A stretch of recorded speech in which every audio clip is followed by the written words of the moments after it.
Jehovah will give the resurrected ones a body just as it pleases him. Their bodies will be physically sound and obviously look similar to the original body, so that they will be recognized by their loved ones. Faithful Christians who die late during the time of the end will likely be among the first ones to be raised again. We can also expect an early resurrection for some of the faithful men of old who will join others as princes in the new world. Nevertheless, we should not be dogmatic on such matters. On many issues related to the resurrection, the Bible is silent. It does not spell out details of how, when, or at what locations the resurrection of individuals will occur. It does not tell us how those returning will be housed, fed, and clothed. It would be unwise to spend a lot of time trying to find answers that are at present unanswerable. It is best to just focus on the fact of the resurrection to come. We're watching governing body member Gerrit Lösch speaking at the 2021 annual meeting. His talk has the theme, "No resident will say I am sick." It's a talk about grief and bereavement and how the Jehovah's Witness religion is the solution for those things.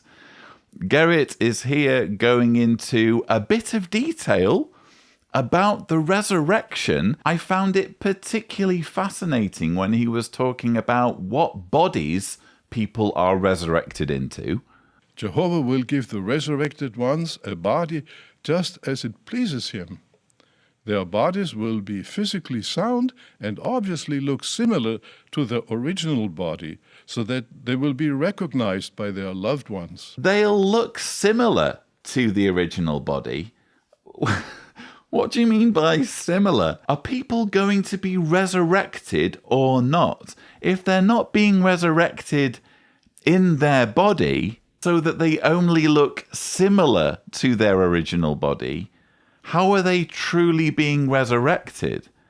Are they not being adapted and modified in some way? You know, if your loved one is going to be brought back and they're going to look different, that's surely going to impact on the whole experience, isn't it? Imagine you're in paradise and someone comes running up to you and says, "Hey, Auntie Gladys has come back." "Auntie Gladys, are you sure?" "Well, I think it's Auntie Gladys." "What do you mean you think it's Auntie Gladys? Is it Auntie Gladys or not?" "Well, okay, it's a lady that looks similar to Auntie Gladys, and she answers to the name Gladys. So I guess it's Auntie Gladys." I'm sorry, viewers, I just don't get it. Either the person's being resurrected or they're not being resurrected. Why give them a similar body and not their body? It just doesn't make any sense. And as for these resurrected bodies, you'll have noticed Gerrit Lösch talking about them being physically sound. Their bodies will be physically sound. Well, what do we mean by physically sound? Because we heard in the 2020 Always Rejoice convention that people can be resurrected into the new world and be forced to deal with having the wrong sexuality. I was thinking, as an example, a homosexual. Now, this former homosexual comes back in the resurrection, and he really thought, and he was taught, and he came to believe that God accepted him with that lifestyle. But now he's going to learn about Jehovah's moral standards, and he's going to learn that Jehovah will not lower his standard to accommodate us. We have to come up to Jehovah's standard. Will he change? Will he adjust? It'll be up to him. But you, brothers and sisters, will help such ones. I've seen that clip so many times now, viewers, and each and every time it makes me want to heave. This was, without doubt for me, the worst rhetoric that's come out of a governing body member's mouth, certainly in 2020, and it's in there, isn't it, for the worst comments of all time. Bear in mind, so many people grow up in the Jehovah's Witness religion, either gay or lesbian or bisexual or transgender, and they're growing up in a culture that makes them feel as though they shouldn't exist. They are an abomination.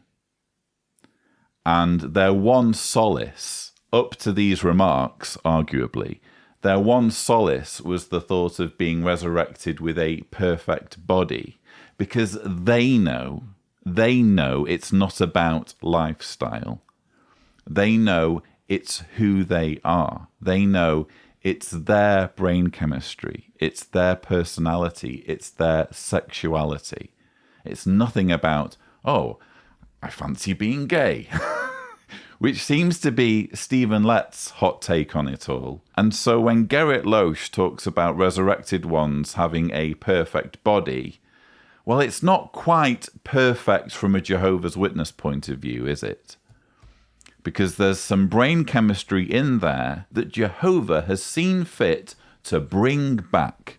Oh, this thing that makes this person an abomination, they've died, but you know what? I'm going to bring them back with that same issue, and they're going to have to just figure it out one way or another. I'll give them 100 years. That's what Stephen Lett was suggesting in his abominable talk.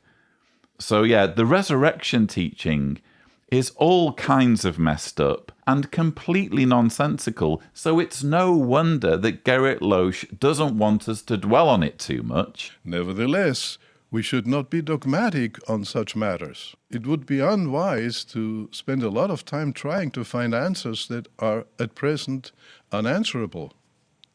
It is best to just focus on the fact of the resurrection to come. That pretty much sums up the entire Jehovah's Witness approach to thinking about the paradise and thinking about the resurrection. Only the governing body get to be dogmatic when it comes to these things. If they come up with a teaching, everyone has to fall in line and everyone has to believe that teaching. Whatever new light they come out with, Jehovah's Witnesses have to accept it and teach it to other people, or they will be disfellowshipped as apostates. But let's not be too dogmatic. There's a total double standard here.